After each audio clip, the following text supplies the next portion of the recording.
Yo guys, welcome back to another video. In today's video we will be talking about a system which is disturbance 1 has a 0% chance of formation in the next 48 hours and a 50% chance in the next 5 days. As you can see, I'll give you guys time to read it. Right, there you go guys, I'll give you a chance to read that for a sec. If you want to pause the video and go and read it, you can. But if you have trouble reading but you can hear, I will read it out for you. So as of 11 AM Pacific Daylight Time, is Sunday, June the 11th, 2021. Disorganized showers and thunderstorms are located 700 miles south of Acapulco, Mexico. Sorry for my pronunciation, guys. I'm not really good with like pronouncing the Mexican names and all that jazz. Where was I? Acapulco, Mexico, are forecasted to be conducive for gradual development, and tropical depression could form well offshore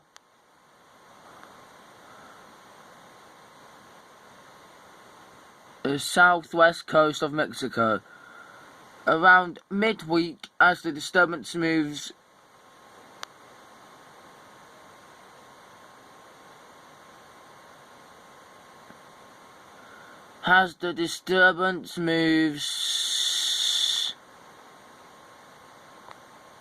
generally westward at 10 to 15 miles an hour.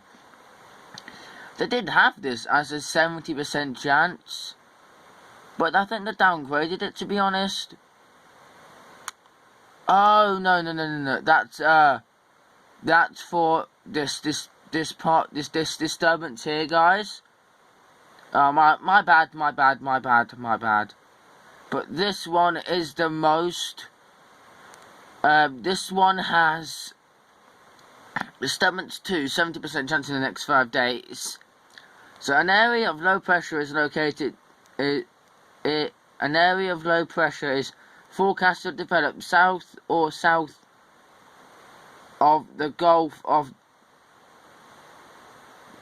Tibet, or whatever, I can't say that, around midweek, and move gradually westward or west-northwest at 10 to 15 miles an hour, well offshore the southern coast of Mexico. Environmental conditions are expected to support the development of this system, and a tropical depression is likely to form by late week.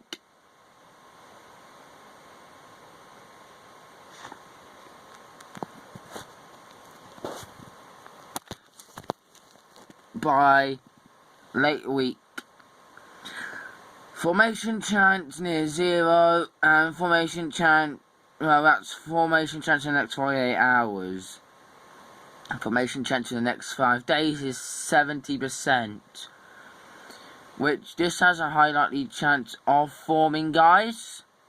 I'm not saying it will form, but models are saying that it can have a possible of forming, and the next name is Felicia, and followed by Gnola. Well, I can't say the genome storm in the Eastern Pacific, but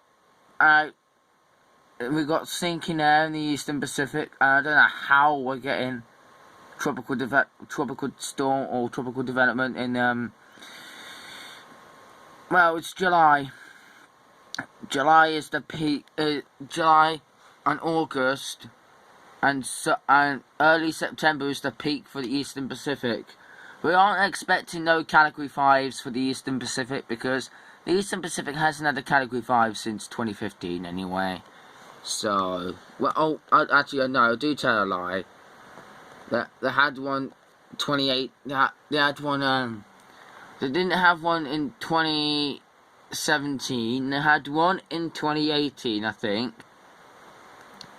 And then they didn't have one in 2019. They didn't have one in 2020. I don't think they're going to have one this year.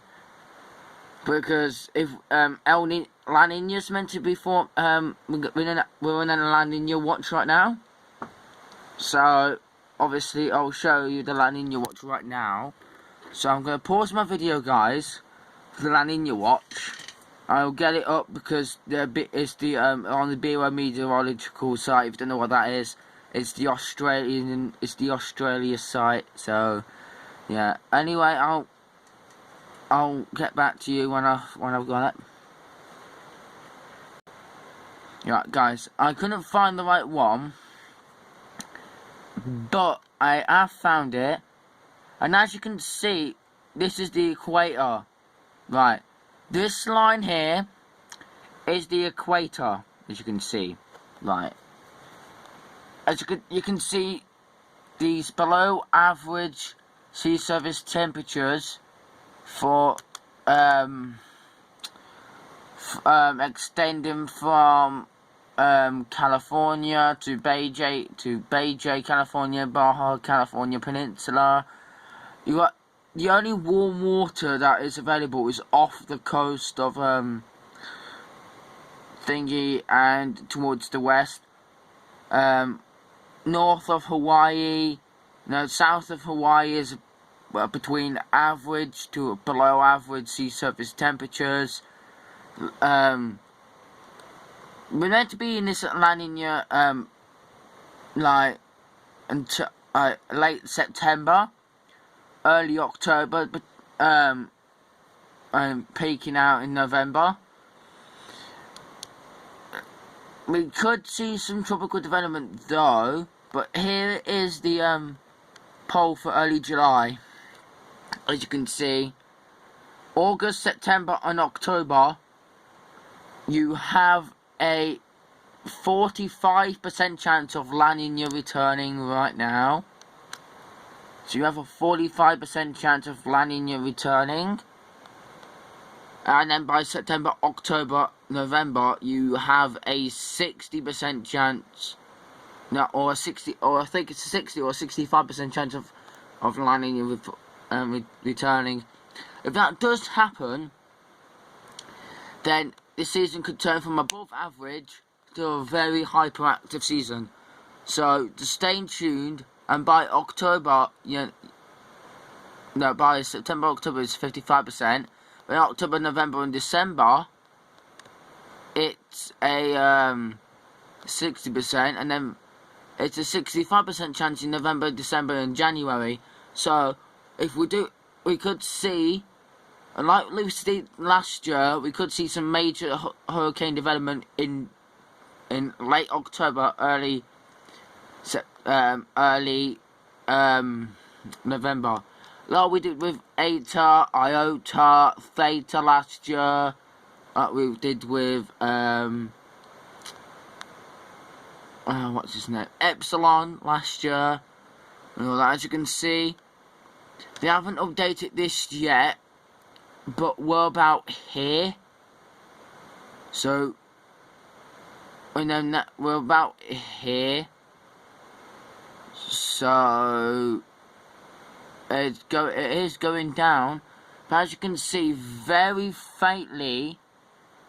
My computer screen isn't picking it up, but I think my phone is picking it up.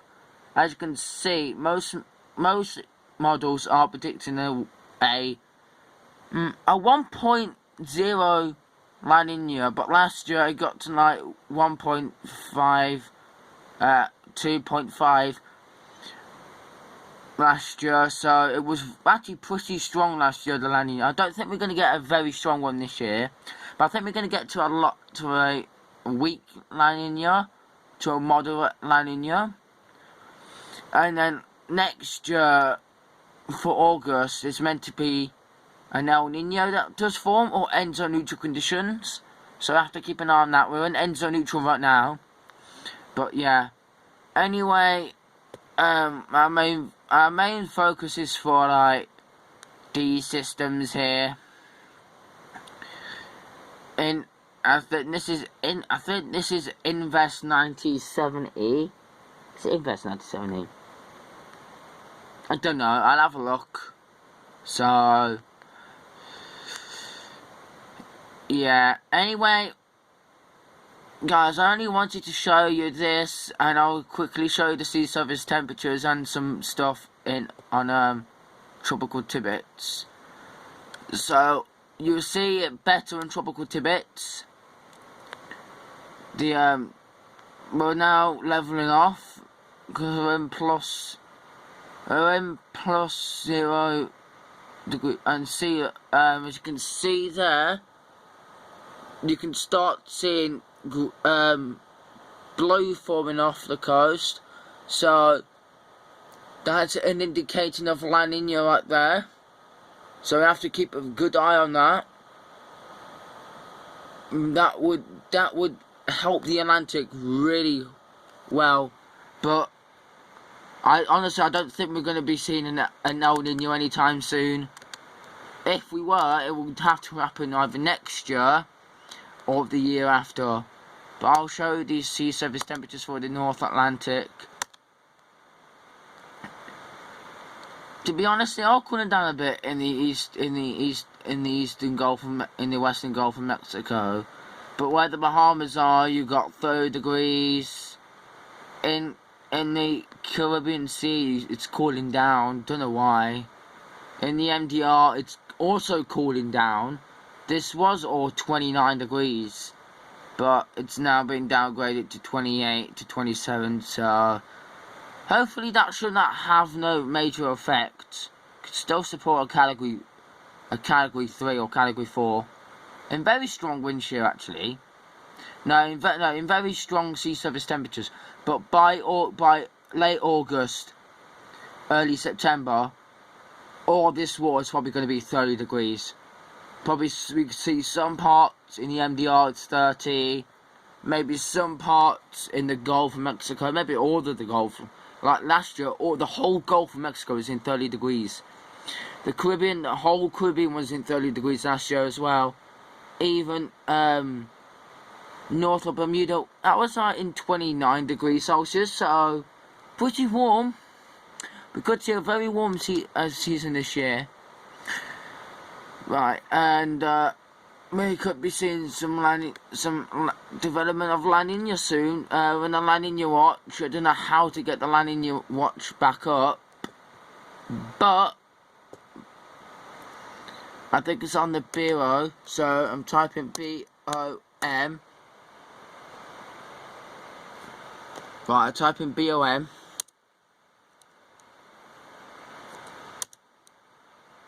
BOM. Right. That's the Bureau, yeah. Bureau of Meteorological. Founded in 1908, actually, so that's like over 100 years old, guys. They are actually indicating a La Nina watch, I think.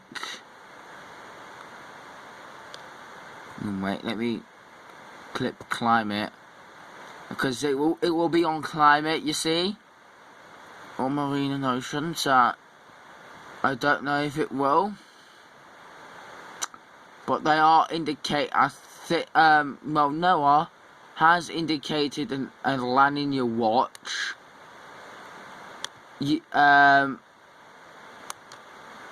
No, by Australian standards, they haven't declared a La Nina watch yet, but NOAA has, because in Australia that it has to get to, it's inactive, which means it's in neutral.